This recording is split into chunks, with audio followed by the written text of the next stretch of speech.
Welcome to the Mr. Bill podcast. This is Anand Harsh, his manager, and I'm also editor-in-chief over at theyunts.com.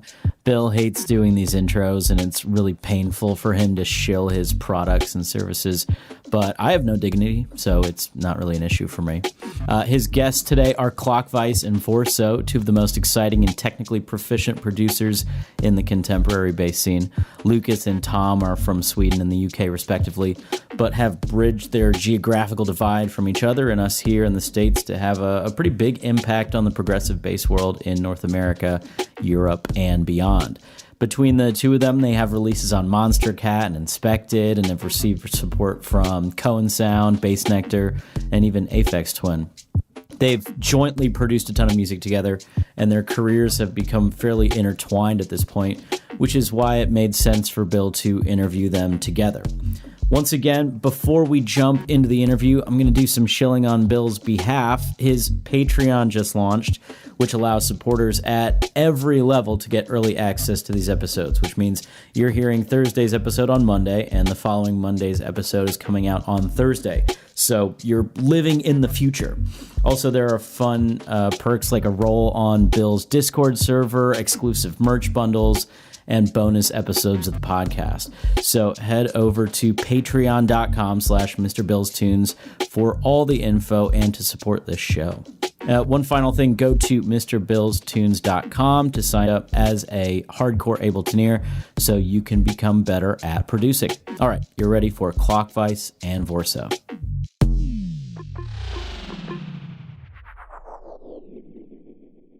Hey, you're listening to the Mr. Bill podcast. Hey, you're listening to the Mr. Bill podcast. Hey, you are listening to the Mr. Bill podcast. Hey, you're listening to the Mr. Bill podcast. Hey, you're listening to the Mr. Bill podcast. Hey, you're listening to the Mr. Bill podcast. Hey, you're listening to the Mr. Bill podcast. Hey, you're listening to the Mr. Bill podcast. Hey, you're listening to the Mr. Bill podcast. Hey, you're listening to the Mr. Bill podcast.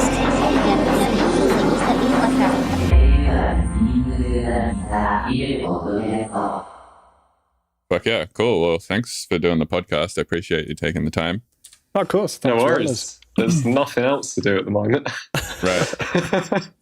Yeah. What's the quarantine situation like in the UK and Sweden? I'm really interested to hear how it is in Sweden, actually. So, Lucas, do you want to go first? Well, I mean, it's the approach has been quite liberal. Like that's what I've been hearing. Yeah, like there's not an official like quarantine going on. It's just like there's a recommendation to stay home, basically. Yeah, it's probably a good idea. I mean, this thing seems pretty infective, so staying home is... Yeah, not ideal. Here it's been pretty bad. Right. Yeah. Same in San Francisco. I think San Francisco is one of the first cities to like lock down. Right. And oh man, I kind of get pissed off when I like see Instagram stories and shit of people who are just like, hey, cheap flights and like there's no one on this plane. And like it's like just because they're like clearly extroverted and fucking bored. Yeah. So they're just like deciding to just continue about their life as normal. But it's like people like that who are being vectors for the whole thing and kind of perpetuating the fucking infection. And then on top of that, maybe the reason, like I keep hearing these things from experts about like second waves and third waves and shit. And if you look into the history of like the Spanish flu, apparently the second and third waves of that were just insanely bad, like way worse than the first. So a lot of people are predicting that that's going to happen with this too. And it's pretty much because of people like that, I would say. Oh, and it's basically been... how many weeks? It's about 2 months of lockdown in the UK now, and they've just changed from their motto being "stay indoors" to "be vigilant," which is whatever that means. Oh, fuck's sake! But I think it's so that they can kind of adjust what "be vigilant" means depending on how things are going. So. It could be vigilant, everyone stay indoors, or be vigilant, just watch out, don't sit on the park bench, don't sneeze on people. Right. By making the rules sort of vague, they can also probably like get a lot more martial law-y about it, and like the repercussions could be way worse. They're like, if you're not vigilant, I'm just saying, like, try to be vigilant, but if you're not, you will go to jail. And then they just see somebody, like, I don't know, sitting on a park bench minding their own business, reading a magazine. They're like, that's not very vigilant of you. Yeah, exactly.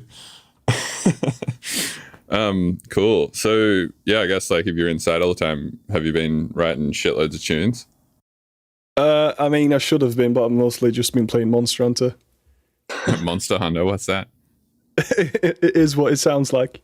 Okay, hunting monsters. So it's basically Doom. What does that mean?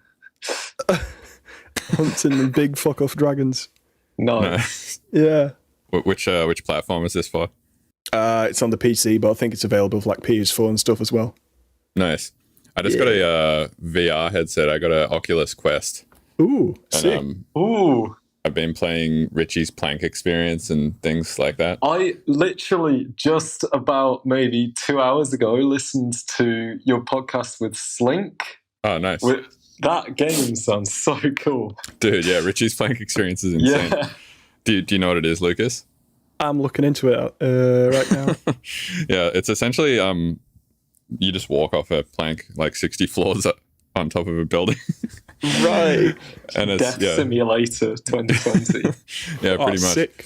There's this other one called I don't know, it's like Epic Roller Coasters or some shit, and basically it's a roller coaster simulator. And there's two options. One option is to play it with a helmet on, like an animated helmet, and it basically like skews a bunch of your vision, like it blocks a shitload of your peripheral vision out. And that makes the motion sickness like way less bad because you can only really see what's in front of you. But then you can play what's called extreme mode, where that helmet is not on you, and it just makes you so fucking motion sick, man, to like be in this roller coaster. Oh, Jesus. Even though the graphics are just terrible, it for some reason just like, I don't know, it compels your brain into feeling and thinking like it's so real. I'm just trying to remember what at uni my tutor for my project was doing some research with virtual reality, and then I had to do one of his experiments, and there was some project he was working on which was like the effects of artificially lengthening and shortening your arms in virtual reality. Right. It just sounds insane. Yeah, well, I mean, that's the thing is like in virtual reality, you would think like, yeah, if you just play yourself a video directly into your eyes, that like shortening your arm and lengthening your arm probably wouldn't have that much effect. Your brain would just be like, oh, it's a video, it's not real. Yeah, it's like, oh, that's fine, that's my arm, you know. Right, even though it's 5 meters long, you just adjust straight away. Like, yeah, oh, exactly. Cool.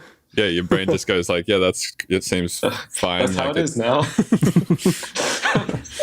Yeah, it's kind of crazy. Like if you just play a video that closely to your eyes and just fill your entire peripheral vision with it, your brain just goes like, well, this is real. Yeah. So this dumb. Is how it's always been. Right. But if you just separate yourself from the video by like a meter, like we do with screens and shit like that, your brain's like, oh, it's just a video. It's fine. Yeah. And that ain't real. I wonder because I feel like I watched so I went to this conference in India like 2 years ago, and some guy was talking about VR there, and he said that one of the first times there was like a screening of this video in a theater, and the screening was of a train, like a video of a train driving towards the camera. And they played it on a huge screen in a theater, and like everyone in the theater like jumped out of the way of the screen because they thought the train was gonna like come out of the screen or whatever. So I think like maybe it's just an evolution thing too, right? Like we've evolved to know like, oh, that's on the screen, that's fine. After a while, you'll just be like, you'll just see things with your eyes in general and be like, oh, that's not real. Yeah, it's like just with made up. Augmented realities and stuff like that. Yeah. Don't Teslas have some shit like that on it? Like where they have a camera on the back which can like augment reality whilst you're backing up or something? I heard some stuff about Elon Musk tweeting about playing Minecraft in your car, something like that. The essentials. Didn't sound very safe. Right. Fuck yeah, Elon's been getting a bit of pushback too, because apparently he just keeps saying he's just going to reopen the Tesla factory instead of doing work from home shit. Oh, yeah. And everyone's like, no, Elon, you crazy cunt. Not again. And then inversely, I think Twitter has sort of taken the other approach. They've just told their employees that they can work from home forever if they want. Wow. Oh, shit. Which is sick because, I mean, I think it's an interesting time for tech, right? Because what we've basically realized through this is almost all tech doesn't have to have a workplace. Like, it totally works doing work from home. It's like, wow, this really isn't that different. Yeah, they finally learned which meetings could be emails. Yeah, I was just thinking that. Right. So I want to talk about your uni project. You said you went to uni, and I know that you went to uni for not music but computer programming, right? Yeah. And your program, your main project there was dealing with sensors as instruments or controllers for basically Ableton, right? Yeah, that's right. Yeah. So the project I was doing was using body sway. So I had some, I'm trying to remember what library I used. I think it was Open Connect, which basically reduces what the Connect sees of the body down to a couple of joints. And then I was mapping body sway, so like the top of your spine, how it moves, to audio effects on a piano. And that was like a sort of prototype, because I wanted to do something really simple that just uses a really like easy to do vector of motion. So, you know, when you're playing the piano, you're not really thinking that hard about how your body is swaying. So I wanted to use something that doesn't just take over your brain while you're trying to play music. And then over the summer, I've been working on changing that to using hand gesture instead, which is like, it's much better. Obviously, it's much better for me because for you know, performing and that kind of thing. But that's then using like your whole brain. So your instruments are your hands instead of it being like something which you're not consciously thinking about while you're playing your instrument. So yeah, just been kind of extending that project. Nice. So you're still working on it? Yeah, on and off. I've moved back home during all of the coronavirus stuff during lockdown, and it means that I left my Connect at my flat, so that's kind of on hold at the moment. Right. But yeah, that's what I've been working on, and just finding sort of new ways to use sensors. Nice. What made you want to study computer science instead of like music or something like that? I mean, obviously, it sounds like you've studied music. Your music sounds really good. But thank you. Yeah, of course. But yeah, what was it that you think made you sort of choose that over music? I really, when I was deciding like what to do, it was kind of before music was even that much of an option for me, because it was just sort of the hobby I did on the side. And I was really interested in maths at school. Like, maths was just the thing for me. And I kind of got into programming because my dad works in software as well. And I just thought, like, wow, this is applied maths almost. This is like using maths to make a computer do things. Right. So that's really what got me into software. And nice. Studying that at uni. Yeah, nice. Yeah, I've just started kind of dabbling and a little bit in programming, mostly because like I started dating a programmer and then I moved to San Francisco. Yeah. So basically everyone I know now is a programmer. So I think just by like hanging out with them a little bit, I've kind of like picked a few things up. But yeah, it's fucking complicated. It's weird. It's like it's either like just really easy or it's utterly impossible. Like you just you hit like a problem and then you're like, oh my God, how am I ever going to solve this? And then you solve it and then it's like the rest of it, oh, this is really easy, until you encounter something else. So it's sort of like, it's a bit like music, I think, because it's kind of, there's a payoff to doing some work. You get a bit of like dopamine from solving something, and then you encounter the next problem. Yeah, totally. What languages are you using? I mainly work with Java, okay.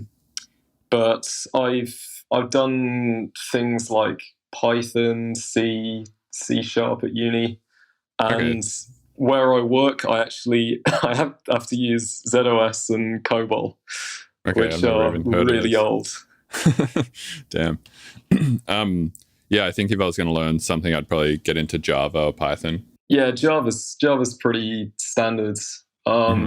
There's something which I use for animations a lot called processing, which I really recommend because, like, for a tiny portion of the reason for using processing is that it's really easy to set up, and the rest of the reasons are all Daniel Schiffman, who does just amazing tutorials on everything. Yeah, that's the other thing, right? It's like getting into music. Like if you want to learn Ableton, right? There's so many good options for teachers, and there's a lot of teachers who don't assume that you know a bunch of shit, and they're like able to teach the stuff. Like to just there's so many because there's such a reward, right, for making the perfect beginner Ableton tutorial, and that reward is you'll get fucking 500,000 views, and you'll get known in the educator scene as like this guy who made like that video who like broke the learning curve for half of the industry and whatnot. So, but it seems like with programming, there's just so many videos where like the person on the other end teaching you is just like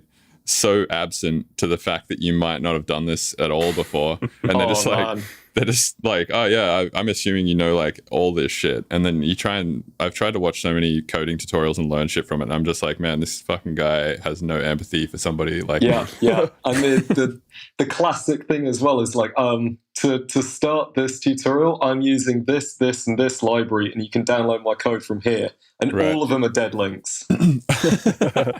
Right. Yeah. The classic move. Cool. So like, what are you doing at the moment then, like in the way of programming? Are you actually sort of working on any software, or?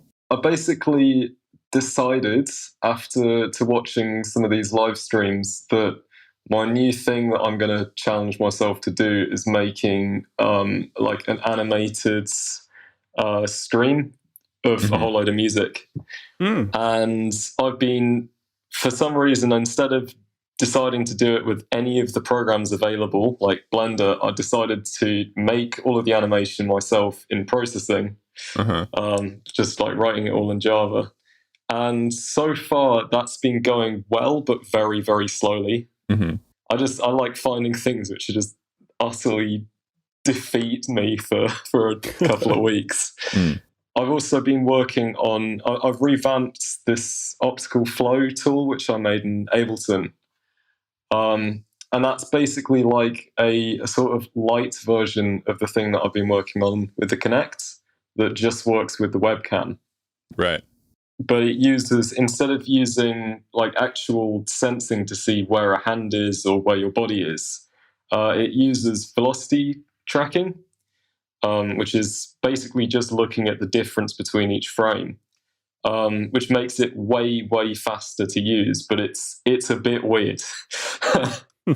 It's a bit unpredictable. So I've been kind of using that just when I need some like weird, unpredictable movement in a bass. I'll just whack that on. Nice. And with the thing that you're building for streams, are you kind of like borrowing libraries from GitHub and all of that kind of stuff and sort of compiling them all together into a build, or are you sort of writing it all from scratch? Or that if I was not an idiot, I would be using lots of libraries, but I've been just writing tons of shit. Right.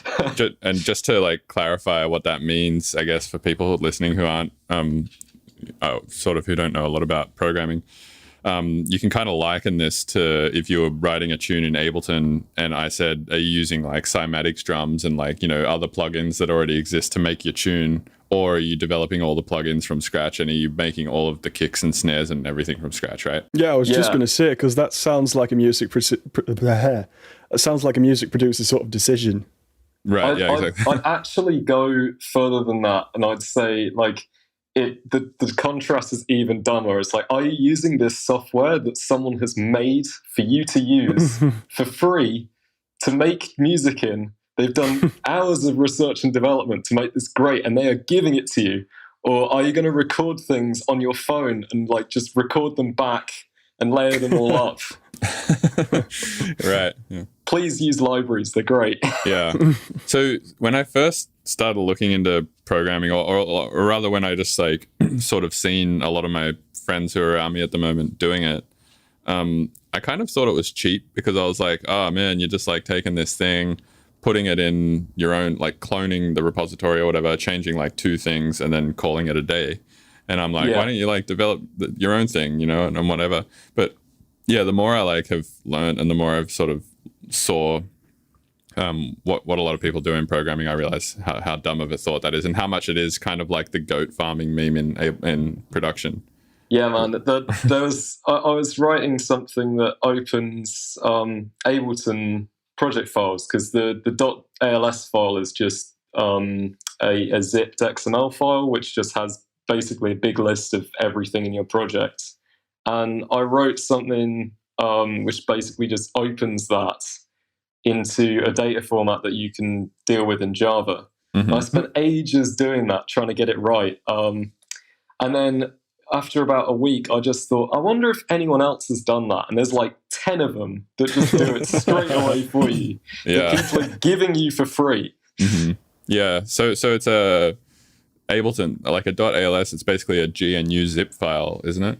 Yeah, that's right. And then, you can unzip it and then that becomes an XML. And then when you open it, it's essentially just a bunch of numbers that say like, you know, this is where this kick drum that's being referenced from here on your hard drive needs to go on the timeline on what channel and whatnot. And yeah, same with exactly. Yeah. But what's really cool about that is that you can basically, if you're like me and you don't like, I don't know, really dumb things like every track has to be the right color and the track name's got to match the audio file name. It would actually be doable to write something that goes through and changes the XML to fix all that for you. Yeah. That was something I was planning on doing, but I just never quite got around to it. That is something that I would need. Yeah, it would be so nice, wouldn't it? Yeah. It's like project file organizer. Right. Oh. Yeah. So my girlfriend used this technology to do something pretty cool. She so I had an Ableton set, right? And in my Ableton set, I had a bunch of clips of tracks that I would play. And then in each of these clips, I had warp markers where the drop was. So usually what I do when I'm like preparing a track in Ableton to play is I'll throw in the WAV file and I'll sort of just like click where the drop is and hit Control-I just to put a warp marker there just so I can kind of visually see where it is. And then I didn't know you could do that. Cool. Yeah, you can just create warp markers wherever you want with Control-I.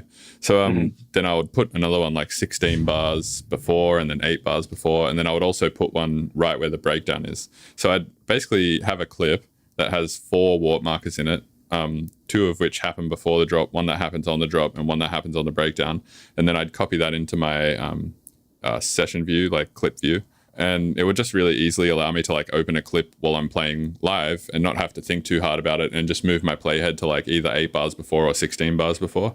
Yeah, it's just like queuing up in Rekordbox. So exactly. Nice. And so what my girlfriend Jan did is she built me a tool that was able to look in the XML file for where those warp marker cue points were, and then convert them to a Rekordbox XML file and apply them to the same WAV files in Rekordbox. So I didn't have to go through and warp and like add cue points to like thousands of tracks. I was able to just take my Ableton set, pull the information that I'd already done from that, and apply it to Rekordbox. Oh man, that's sick. You can actually hear in like both of our voices how much we don't like putting in the cue markers in Rekordbox. Dude, like, nobody does. Everybody thinks that that's like the worst fucking possible thing. But anyway, if you that's go to really cool. Yeah, so if you go to Jan's YouTube page, it's just youtube.com/JanXZ. Both of those, she has videos for that tool, and you can easily download her library and do it. Cool. I'll have a look at that. Yeah. But yeah, that was one of the things that made me realize, like, fuck, I got to get into programming. Another thing was, like, I've been running a sample pack company for a while now called Belegal Sounds. And I've also obviously been making my own samples for a long ass time. And every time I make a giant folder of samples, I'm like, great, now I have to name this, like name all these samples, right? And that's another thing that programming can be really good for, is taking a folder of files and just renaming them like for you. Yeah, just fixing stuff. Yeah. You're like doing batch actions to files that are just a pain in the ass to do by hand. Yeah, there needs to be some easier way. Like, it would be lovely if it was built into operating systems where you just say, like, this thing I've done for this file, do for all of them. But but also do it right.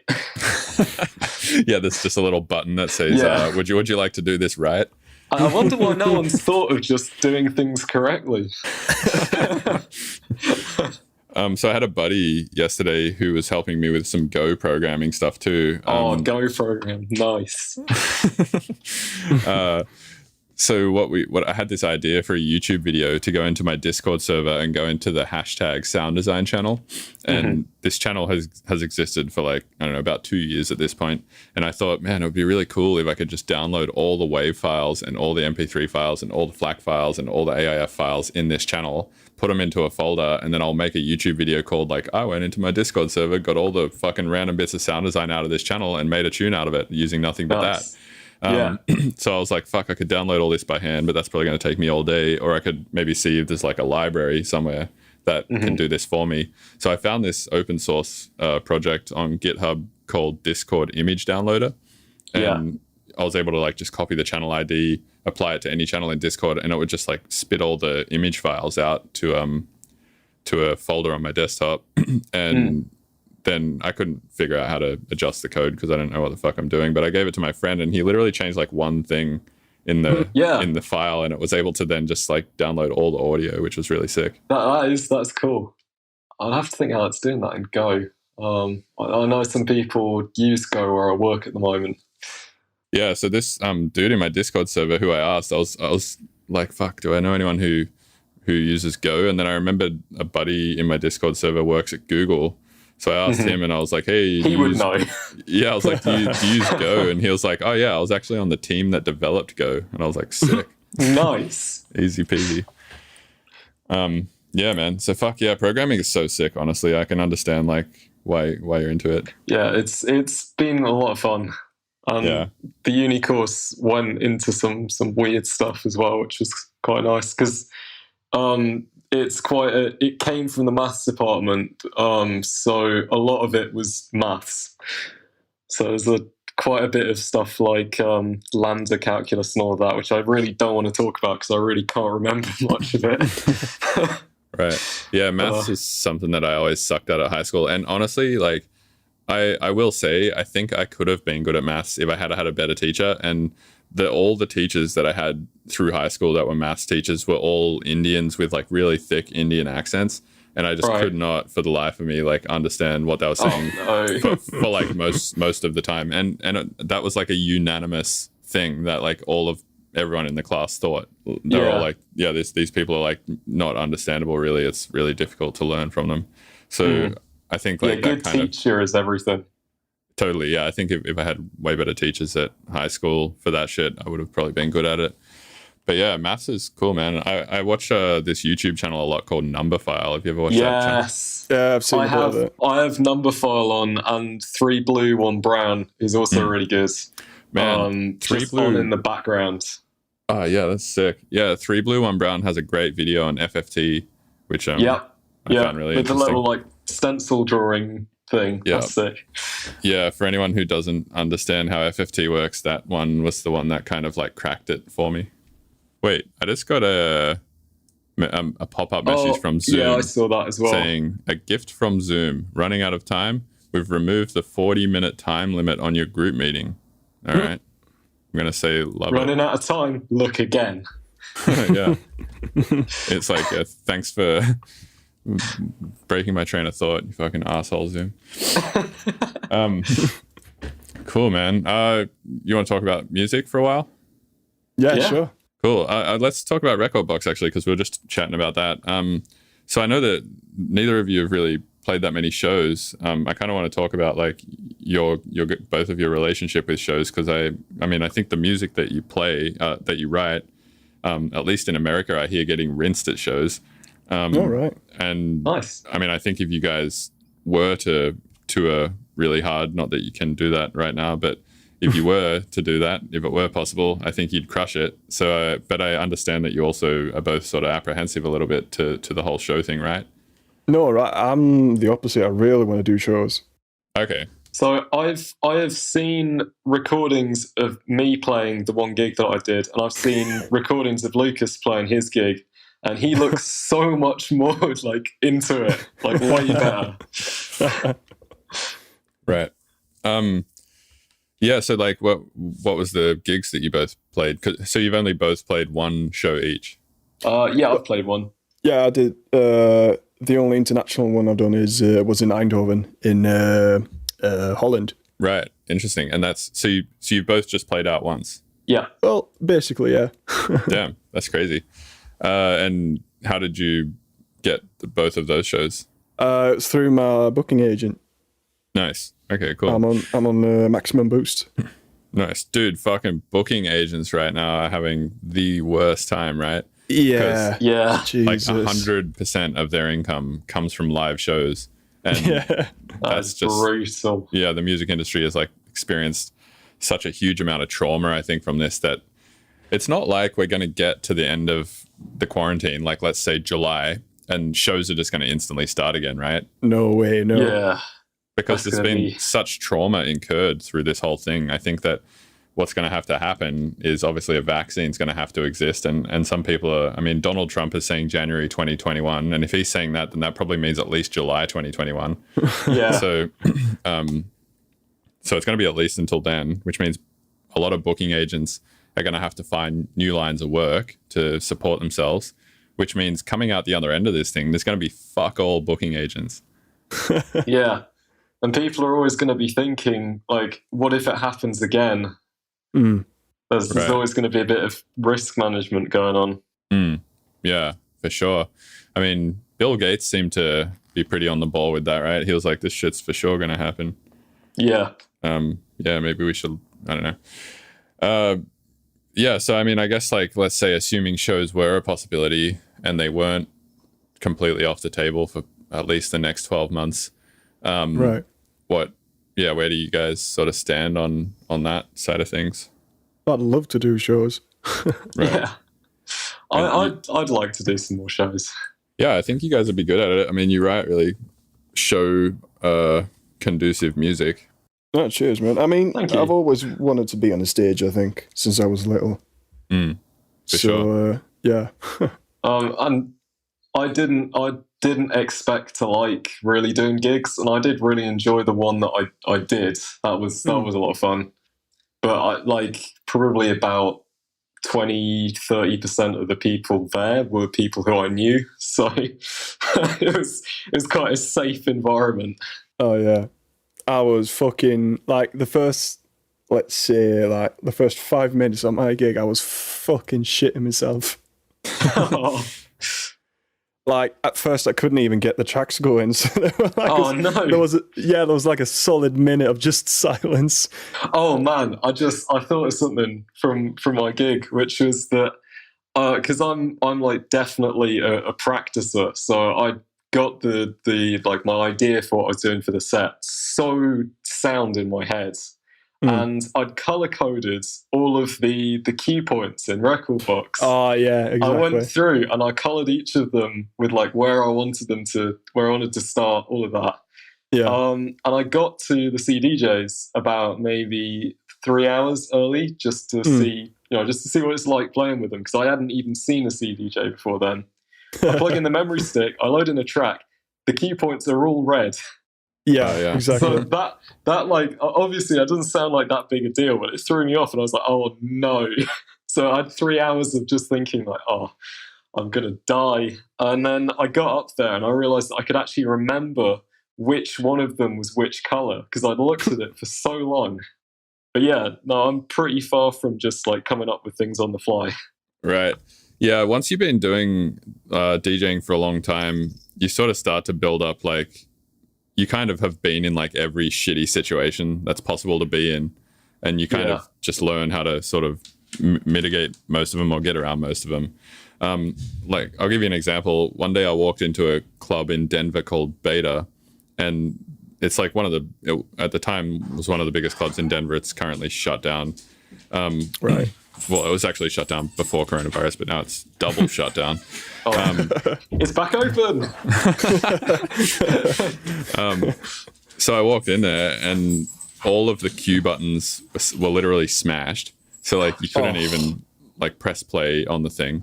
Like you couldn't press play with the Q button. You could press play with the play button, but obviously like if you press play, then you also have to press pause, and then you have to like spin it back and then press play again. So that was like not going to work. So what I had to do is like, you know how if you press down on the platter on the top of the CDJ, it stops the music. Yeah. So I had to sort of just like spin to where the cue point was, put my finger on top of the platter, and then press the play button so it was playing, but my finger was on it, holding it as stop. And then when I wanted to let the music play, let my finger off the platter. Oh man, that's clever. I'm writing that down. Big brain. Yeah, so Galaxy brain. I think that was like the worst I'd ever experienced, where I had to do that for an entire set. And then there's other times, like all the fucking time, there's like dead channels on the mixer, and then you're having to use like the input knobs at the top to sort of like toggle between inputs constantly to like get the right CDJs on the right channels and stuff like that. Oh man, that sounds horrible. The guy says, "Where is your vinyl?" yeah, but I think like almost at every show there's something like that, right? It's like you just said, you show up and the key points are a different color or something like that, or you show up and like most of the USB slots aren't working, and there's just like one that works, but the Ethernet cable isn't plugged in, so it's fucking impossible to play one tune at a time. Right, yeah. Well, that's another thing I would suggest is making like 3 or 4 copies of the exact same USB stick for when that shit happens. Yeah, of course. I don't know. Eventually, you've dealt with like all of the problems and you're like prepared for most of them. Yeah, like I had loads of things were fucking up when I was doing my gig. Like that's normal. At first, I couldn't even find my fucking files, but I think that was just me being dumb. But then I couldn't get the link going, and then the tempo fader wasn't working on one of the CDJs. Oh my god! Yeah, but I managed to botch like one transition, I think. Nice. And it wasn't even that bad. It was just like one of the tracks came in like a bar late or something. Big botch, which I can remember from my set, wasn't actually playing. It was the fact that I brought my hard disk with me in case I needed to change anything on the CDJs last minute, because I was feeling a little bit neurotic, and I fucking trod on it. And was that the one you fucking beat with your foot? Contains the only copy of one of the project files for our album. Yeah, oh man. Oh wait, so you lost the project file? Yeah, I still have the disc, and I'm going to go and see if I can get it recovered, but it might be a bit of a long shot. I want that project. Yeah. Why was it not backed up on like Dropbox or something? Well, yeah, exactly, because everything else was. It's just a mystery why that one, like the one that we'd made loads of progress on as well. Yeah. Damn, that's a shame. So you guys have been working on an album now for like 3 years, right? I think almost 4 years now. Damn. Actually, we started Wonder in February, didn't we? When we first collabed on it. So yeah, it's 4 years. Yeah. Shit. Jesus. Damn. We need to fucking finish it. We need to get it done and release it. Yes, we do need to get it done. Yeah, but I mean, we've been making steady progress on the tracks. Yeah, I don't think we know when to stop. Yeah, that's the thing. Because there are bits of it where I listen to it and I think that is finished. There's no way more work on that is going to make it better. And then Lucas has a session on it and I'm thinking like, oh God, we've got to change everything else now. Yeah. Like the Drop Tech collab. Yeah. I think all three of us, I think we thought it was finished, but then I was like, man, there's something that's not right with it. I had a session with it, and now we've got like redo it all over, basically. Yeah. Yeah, I've had that experience with a lot of tracks before as well, where you sort of like think a thing's done, do one session on one section, make that section way better, and then every other section sort of in comparison to it sounds kind of shitty. Yeah, exactly. Yeah, but in some senses, it's kind of like if you make that one section super fucking good and the song surrounding it is not quite as good, that can be cool too, right? Because then that section is contrasted and it's like way better than the other sections or whatever. Whereas if you make the entire track that good, it's almost like the entire track then becomes a bit grey because it's like if everything is amazing and sick, then nothing is amazing and sick. Yeah, it gets a bit oversaturated. I'm going to say that my last EP is the good music that I've released. I'm going to release everything else in a really shit state. And then the contrast will make it even better. Right, people looking back at your discography or whatever. I mean, dude, some artists are like that. Like, you can look back at I won't like mention names, but like you can look back at some artists' discographies and then be like, man, all that shit from like 96 to 97 was amazing. The rest of it there's some people where it's like, you know, I respect their rights to make the changes that they have fully, but I like that stuff, the older stuff. I'm not sure I get the new bits. When did you guys start making music together? Well, that was since we started the album, basically. Well, we didn't know that we were starting an album when we started that one. Yeah, we're like, let's make a tune. Yeah. Then 4 years later... Still not finished. Yeah, well, that's like the least finished one on the album as well. Yeah, and it's like the epitome of what we just talked about, because we keep making each of the different sections better, and then all the other sections are not quite good enough. It's like now the intro is like a lot better than what the first drop is. I actually think, though, because we've like obviously we've had about 4 years of just making music since then, and now when we work on things together, like Catastrophe, that's done in like a week. Yeah, exactly. Like that, it's much quicker to make new things, and we're almost absolutely like resurrecting this project each time. Yeah, and it takes long. I mean, because like it takes longer to make an old track better than it takes to make a new one equally as good. You know what I mean? Yeah. Because then you're like have to decide what to take out and what to replace and yada yada. There's like more decisions to make on an old one than there is on a new one. Yeah, and like exactly. But there's also things where I listen back to it and I think, what could possibly be wrong with this? Oh, it's because back then I thought you needed over 10 layers of cymbals and like reverb on just all of the bass. Yeah, exactly. Like, now I've got to fix that somehow. Yeah, because it's like, imagine all of the little like tips and tricks that you've picked up over the last like few years. Yeah. Like, you kind of eventually whittle your process down into like sort of an exact simple science that works, right? Exactly. Like I notice, like if I open an old project, I'm like, fuck, wow, I used to think putting a sidechain compressor on every single channel was a good idea. Now I'm just like, fuck it, I'll just throw everything into a group and put a MIDI triggered sidechain on the group, you know, like, and that's way simpler to deal with. Lucas doesn't know about that one. They've all got to have their own sidechains, so they respond differently. The funny thing is that like we actually encountered a problem where doing that was the solution. I think we did. I think there was something in Wonder where we found that like one of the sounds didn't sound right with the sidechain on all of the other basses. Right, yeah. So you had to like sidechain each channel separately? Yeah, that kind of thing. We did. Do you guys mostly do MIDI triggered sidechain, or do you use not at all? You use the Live 8 compressor or whatever? Yeah, I use the Live 8 compressor and then just have it like a short little like millisecond long snippet of a sound that triggers it. If I remember right, it's a Vengeance perk, isn't it? Yeah, it's really like fucking short. Golden sidechain Vengeance perk. Yeah, it's let me find it. It's not the pocket from To Discover, is it? No, it isn't. It's VEE3 percussion O2. Okay, nice. So that's So if anyone's looking for the perfect sidechain input, that's the one. Yeah. Okay. Yeah, usually I just create a opera. I don't do sidechaining with compressors anymore. It's all with volume triggered envelopes. But if I ever did, it was always just like a operator with like a really short white noise trigger or something.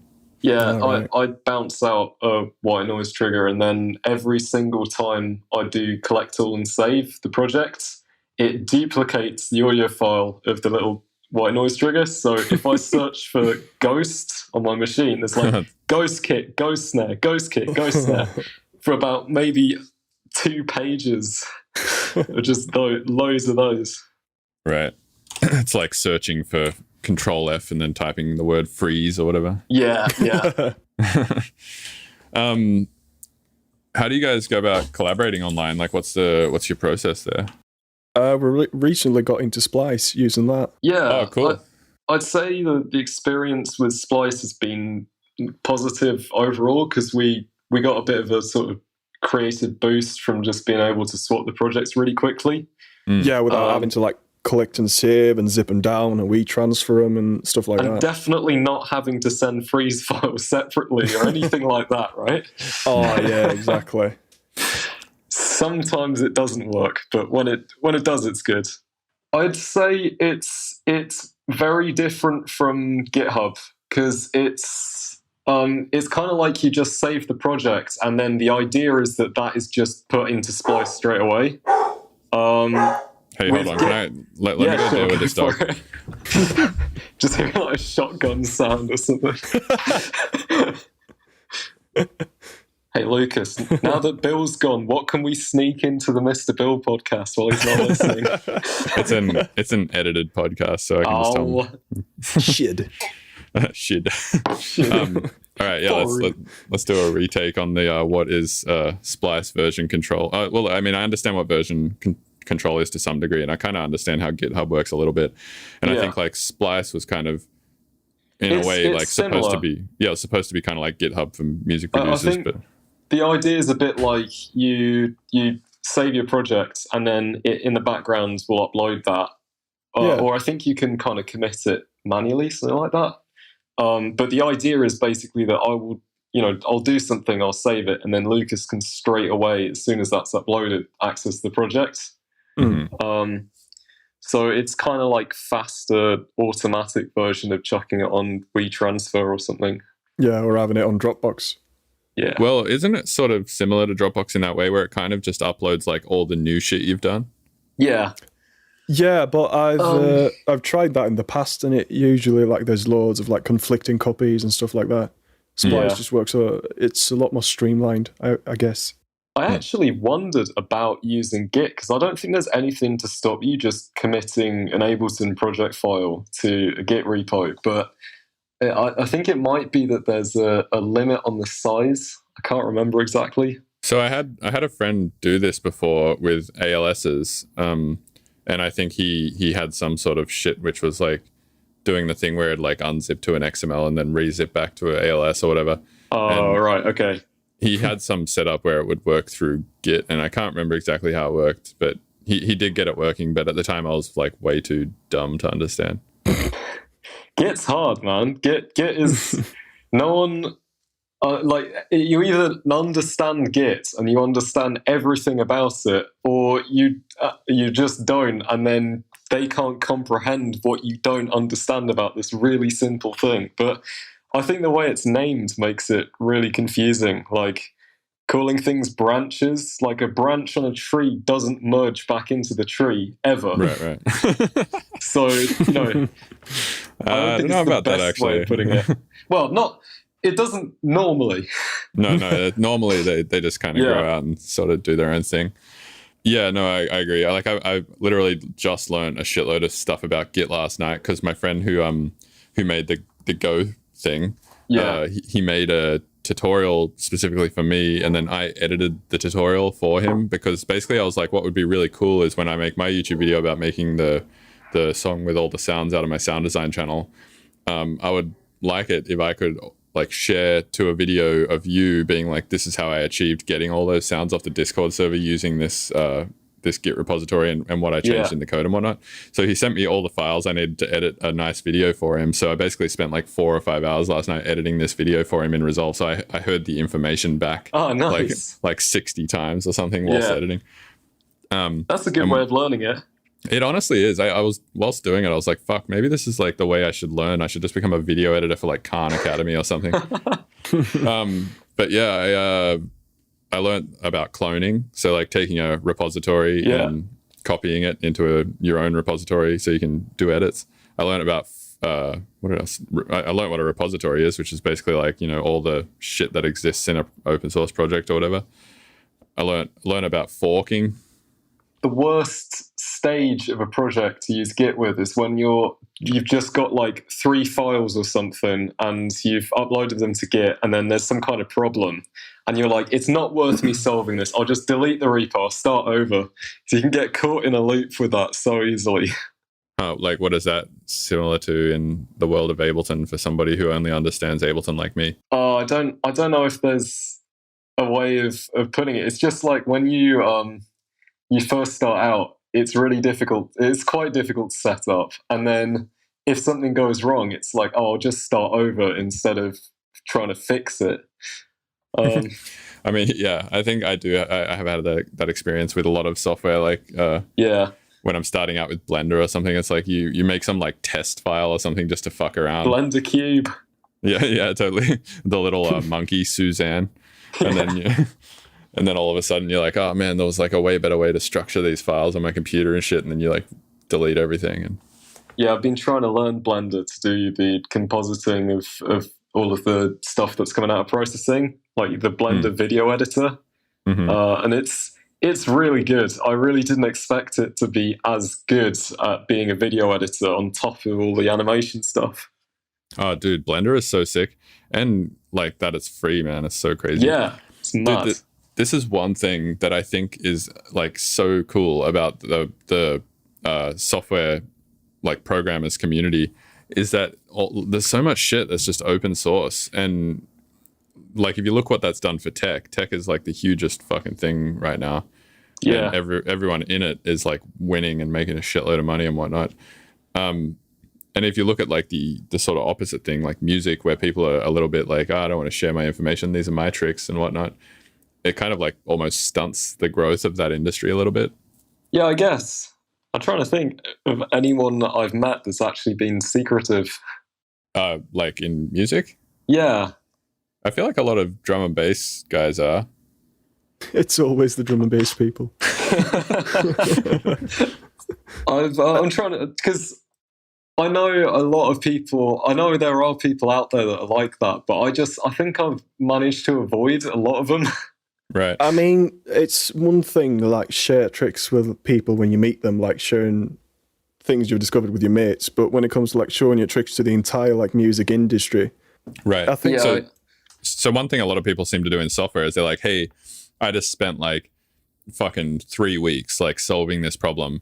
Here, I'm just going to upload it to Git for free.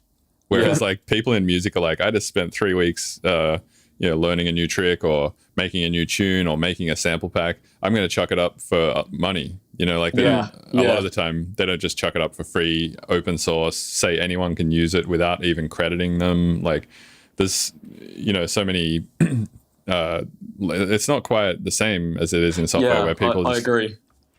Yeah. And I think like because of that mentality in software where people are like, and I think a big part of it comes from like software developers not wanting to do bug reports and shit like that. So they're kind of like, fuck it, I'm just going to put this out for free, and therefore I'm not like obliged to answer anyone's emails if they can't get this shit working. Man, that's a big thing. I've been thinking that with this, because I was thinking of putting out my optical flow control, and I was thinking this works on one computer, but it doesn't work on my other computer. Are other people going to find that? And then they're going to be like, I'm going to have loads of messages saying, how do I fix this? Right. I've got to figure out how to get it working on everything. Yeah, it sounds like right now you've got a 50-50 chance of it working. And if you get 1,000 downloads, you're going to get 500 emails. Yes. Yeah. No, I'm having a hard time keeping up with one email. Yeah, so in that sense, I think like that's why software and tech in general has grown so big. And I think we're sort of starting to see that with music now. Like I think you're right, more people now than ever have been comfortable sharing their information and uploading tutorials and uploading sample packs and releasing free shit and trying to help the community out in general. Because I think more people are sort of starting to understand this premise of that, like the more you put into electronic music, the better the whole thing becomes for everyone. I mean, there's that, but I mean, a lot of people are forced to do shit like that now because they can't earn any money like doing shows. Yeah. Right, but I mean, like that's a recent development. So like, yeah. I mean, we can easily remember that. 2 months ago, it wasn't that different, really. I mean, apart from the show thing. But yeah, I have noticed a lot of people who never streamed in their life instantly are like, "Fuck, I love Twitch." Which is sick because I mean, I think we're going to come out the other end of this. With the awareness of streaming much higher than it was going into it. And for someone like me who streams a lot, that's fucking awesome. I think streaming's quite hard to get right because I don't know, I get the feeling people would find it boring if it's not involving them in some way. Just watching I find this just like watching someone produce, even if they're doing things which I think are really interesting, like how do they do that? I still find that not that engaging. I'm sort of using like half my brain watching it. Well, it depends on the streamer, but if you get someone who's really good at it, who like is very attentive to the chat, and they have like a really nice stream overlay that looks super pro, and like on stream they're offering the chat to like participate in like challenges and stuff like that. For instance, Musa has a really cool stream where he's like, I'll create a loop and then I'll upload that loop to the chat. Everyone downloads it, and then everybody sort of builds on top of that loop. So you put this like 8-bar loop in Ableton, and then you build whatever you want on top of it, and then you mute the original loop that he uploaded, render everything else out, and send it back. And then I actually tried something like that as an experiment with this collab tree thing. I don't know if you saw that on Twitter. I just gave out some stems, and I gave out some instructions with them that just says, like, work on this, upload the stems, and then put this instruction sheet in, and then anyone can retweet that and work on it and just see how far it goes. And I got some really interesting results from that, actually. People did some really cool things with the tune, but I just wish I had more time to work on the things that people came out with. Because like, as soon as that happened, I started going into all of this other learning on animation stuff. So it was a bit like, Right. Yeah, see, doing stuff like that, I mean, it sounds like that was sort of like an infinite challenge that could have just never ended, really. Yeah. But like, for instance, the one I'm talking about with Musa, it's like a 20-minute challenge, which means like, you know, if you're watching the stream for 30 minutes, you can participate in this challenge, see the result, and then get off the stream if you want. But it's like, and then he does another challenge directly after that. So it's kind of like a really engaging stream to watch. Cool.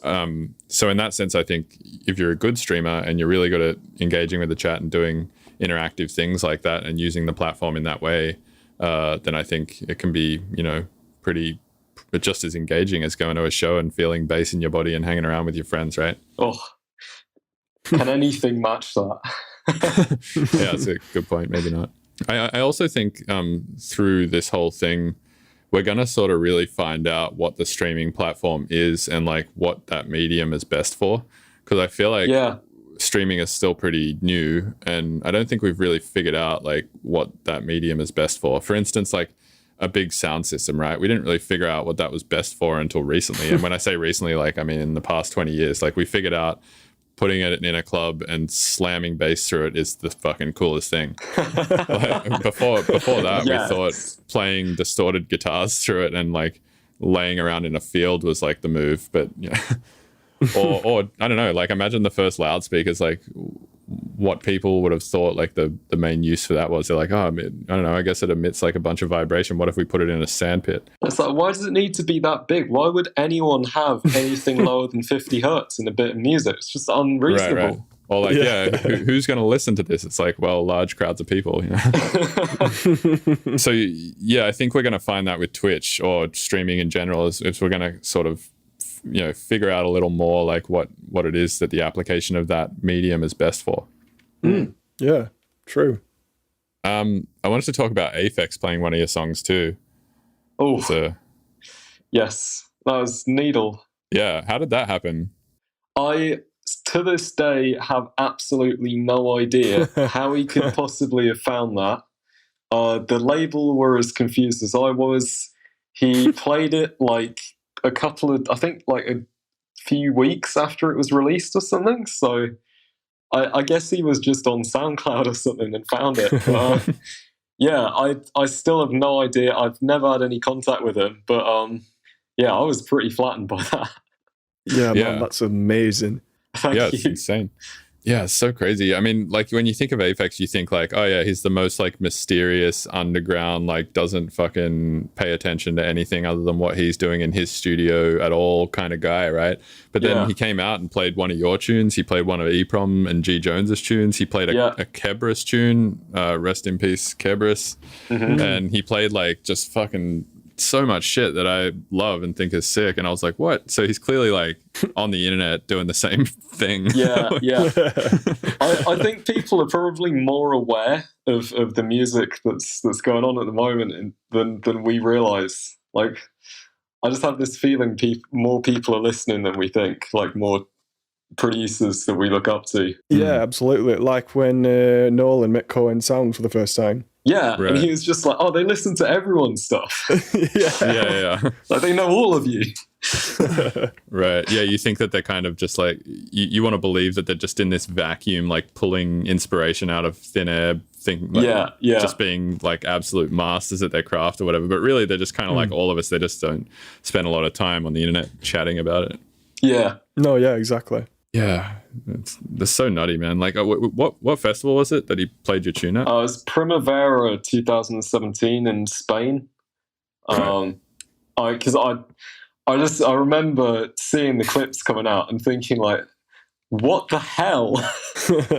Also, I just love the fact that he's just standing there as well while it's playing. He's not like dancing about or anything. Like, I really respect that. Right. Well, I guess like the other way to look at it is like when you get that big, like where is there to go, right? It's not like you can look up to bigger artists because you're the biggest artist. So it's like you kind of have to look to smaller artists for shit that they're doing. And I guess another good example of that is Bassnectar, right? Like he'll kind of like he's like the hugest. I mean, in terms of bass music shows in America, he's probably the biggest. Like every show he does is like 20, 30,000 people. And like quite a lot of what he's doing is bringing this like underground stuff that a lot of those people at those shows probably would never have heard, and doing edits of it and playing it out, which is pretty cool. Yeah, he played To Discover. Yes, he did. Yeah, remember that. Sick. Yeah, he also played Tom's Battery once, and then he also played one of my tunes once, and he plays he plays Vector tunes out and shit. Like he definitely like digs, man. You can tell he's like on SoundCloud digging. Fucking Tom's Battery. Yeah, we've got. I have to make peace with liquid drum and bass fans everywhere for my crimes before I get cancelled. Wait, why? Because at the end of that tune, there's just me saying all liquid drum and bass is boring as fuck, which I do not believe, and I didn't believe then. It's out of context. Nice. But yeah, we've got the retorts to that tune. Yeah, we're getting our own back. Yeah. You got a good sample in there? Oh yeah. From is it a Nolan sample? Yeah. Oh yes. We have that big boy sample. All right. We have that yoy. Nice. Well, curious to hear it.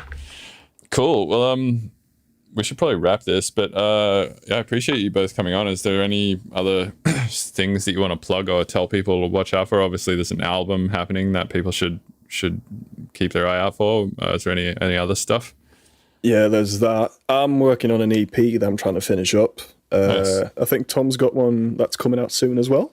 Yeah, so I'm doing a self-release, and I'm doing this big mix of lots and lots of music, which is going to be like about half an hour, and I'm doing some animation stuff for it as well. Nice. So it will come out in like 2025. Okay.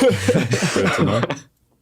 And with your release, Lucas, are you doing that on LA90? I'm not quite sure yet, because like the thing is, I work so fucking slowly when it comes to my solo things. We haven't really properly started pitching it out to labels, but like the way it's sounding now, I don't think any major labels are going to bite it. Okay. It is. It sounds amazing. I do have to say that it does sound really good. I mean, aside from like the first and the last tracks, it really continues like the same thread that like Ego Feeder and Disgrace and Hideous started. Nice. Yeah, I really like Ego Feeder. I've played that tune out in a bunch of sets. Cheers. Also, speaking of like tracks you've played out, we've made lots of progress on Dolly Drive-By. Yes. Oh, nice. That's a great one. So much.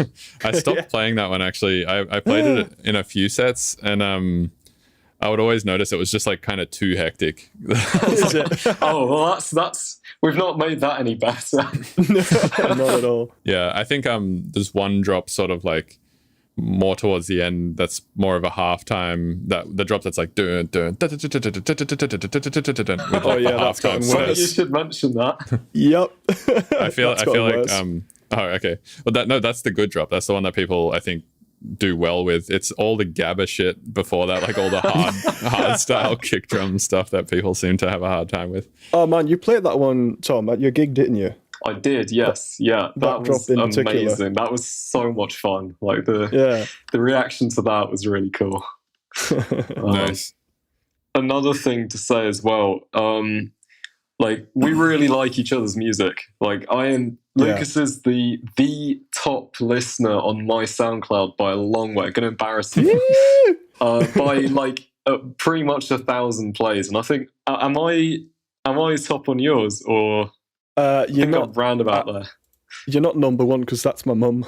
Yeah, okay. I can never hope to beat that, but yeah, I mean, I've said it lots of times, but she quite literally is my biggest fan. Oh, damn, that's awesome. Let's see. So what the fuck? You're actually top 3, Tom. Oh damn, no! Who am I being beaten by? Xavier Loudermilk. Oi! Who the fuck is that? Man, I checked my top SoundCloud plays. I haven't checked it in a long time, but when I did check it, there was this one guy who was like beating everyone by not like a little bit, but by like fucking like. So for instance, second place was like, I don't know, they'd listen to my shit like 4,000 or 5,000 times.